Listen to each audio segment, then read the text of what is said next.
दादा काय सांगणार, काय विषय आहे टायगर गावात? बघा, टायगर मध्ये मी आज भरपूर वर्ष गेले. टायगर मध्ये लहानाचा मोठा झालो. मला आदर आहे. आज मी इथं काय बसलोय ते टायगर गावाची कृपा, टायगर गावाच्या ग्रामस्थांचा मला आशीर्वाद आहे. आगरी कोळी समाज यांचा खूप आदर करतो. मला अभिमान आहे की मी आगरी कोळी समाजामध्ये राहून आज एवढा ताकदवर आज या पदावर बसलोय, कारण त्या समाजाचा मला खूप मोठा सपोर्ट आहे.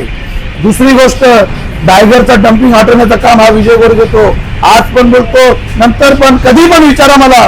जर टायगर गावचा डम्पिंग हटवणार विजय गोरे जर निवडून आला तर राजीनामा देऊन टाकेल नगरसेवक पदाचा. विरोधक देतील का?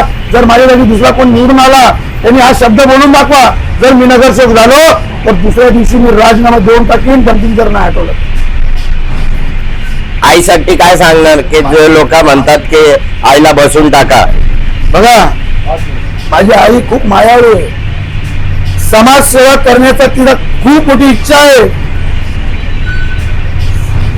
मुलगा असाच आई कशी असणार आहे. माझ्या आईला मी विनंती करतो, निवडून द्या बहुमताने. प्रत्येक गोष्टीच्या समस्या असतील ते दूर करण्याचं काम आशाताई गोरे करतील. आम्ही तुम्हाला या ठिकाणी काय निशाणी आहे शिट्टी. येणाऱ्या 15 तारखेला 8 नंबर बटन दाबून आशा गोरे यांना प्रचंड मताने विजय करा, विजय करा, विजय करा.